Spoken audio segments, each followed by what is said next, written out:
নমস্কার, কেমন আছেন? নিশ্চয়ই ভালো আছেন। আর আমিও ভীষণ ভালো আছি। অনেকদিন পর আবার একটা নতুন রেসিপি নিয়ে চলে এসেছি। আজকে যে রেসিপিটা বানাবো সেটা ভীষণ সহজ একটা রেসিপি। অনেকেই এটা বানাতে জানেন, তাও যারা একদম নতুন তাদের জন্য আমি আরেকবার শেয়ার করে দিচ্ছি। আর এটা বানানো ভীষণ সহজ। তো কীভাবে সহজেই বানানো যায় চিলি পনির, সেটাই আজকে শেয়ার করব। চিলি পনির বানানোর জন্য প্রথমেই আমি এখানে নিয়েছি 200 গ্রাম পনির, সেটাকে 4 চৌকো করে কেটে নিয়েছি। আর নিয়েছি হচ্ছে পেঁয়াজ, ক্যাপসিকাম, সেটাকেও 4 চৌকো করে কেটে রেখেছি। আর একটা পেঁয়াজ এইরকমভাবে ছোট ছোট করে কেটে নিয়েছি। আর নিয়েছি কাঁচা লঙ্কা, 3-4টে কাঁচা লঙ্কাকে চিড়ে নিয়েছি। আর আদা কুচি নিয়েছি রসুন কুচি। আর নিয়েছি হচ্ছে সয়া সস, টমেটো সস আর ভিনিগার একসাথে মিশিয়ে নিয়েছি। ব্যাস এই মিশ্রণটা ভালোভাবে কিন্তু এইভাবে মিশিয়ে নিতে হবে। 1 চামচ সয়া সস আর টমেটো সস আমি পনিরের মধ্যে ওপর দিয়ে দিলাম। এরপর আমি ওপর দিয়ে একটু গোলমরিচ ছড়িয়ে নিচ্ছি।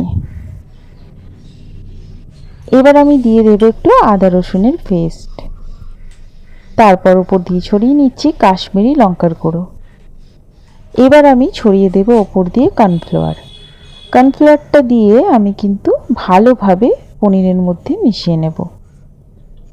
সমস্তটাই ভালোভাবে মাখিয়ে নিতে হবে। এটা কিন্তু আলাদাভাবে কোনো জল টল দেওয়ার প্রয়োজন নেই, এটা অটোমেটিক্যালি ভালোভাবে সেট হয়ে যাবে এবং একটা হালকা কোটিংও হয়ে যাবে। ব্যাস মাখানো হয়ে গেছে। 10 মিনিট পর আমি একটা কড়াইয়ের মধ্যে সয়াবিন অয়েল নিয়ে পনিরগুলো হালকা করে ভেজে নেব। একটু গোল্ডেন ব্রাউন হলেই আমি কিন্তু পনিরগুলো তুলে নেব।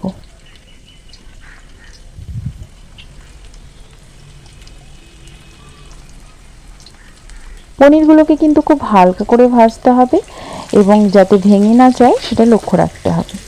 এইভাবে হালকা করে উল্টে পাল্টে কিন্তু ভালো করে ভেজে নিতে হবে।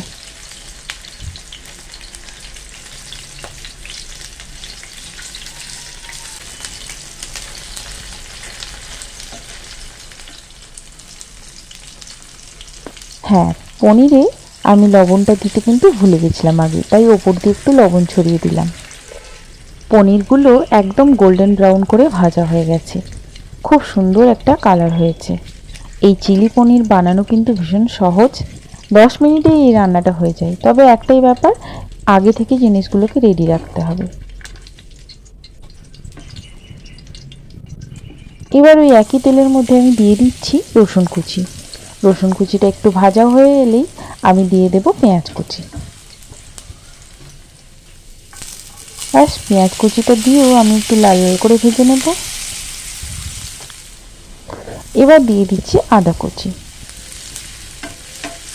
আদা কুচিটা দিয়েও একটু ভেজে নেব। ব্যাস বেশিক্ষণ না, 2-3 মিনিট ভেজে আমি দিয়ে দিচ্ছি 4 চৌকো করে কাটা ক্যাপসিকাম আর পেঁয়াজটা। এটা দিয়ে আর বেশিক্ষণ আমি নাড়বো না। এবার ওপর দিয়ে দিলাম কাঁচা লঙ্কা। কাঁচা লঙ্কা দেওয়ার পরে দিয়ে দিলাম পরিমাণ মতো লবণ। এবার আমি ওই আগে থেকে তৈরি করে রাখা সয়া সস, টমেটো সস এবং ভিনেগারটা আমি দিয়ে দিচ্ছি।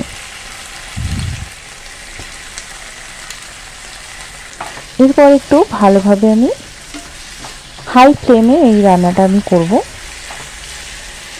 ব্যাস এবার দিয়ে দেবো হচ্ছে পনিরগুলো দিয়ে ভালোভাবে কিন্তু মিশিয়ে নিতে হবে।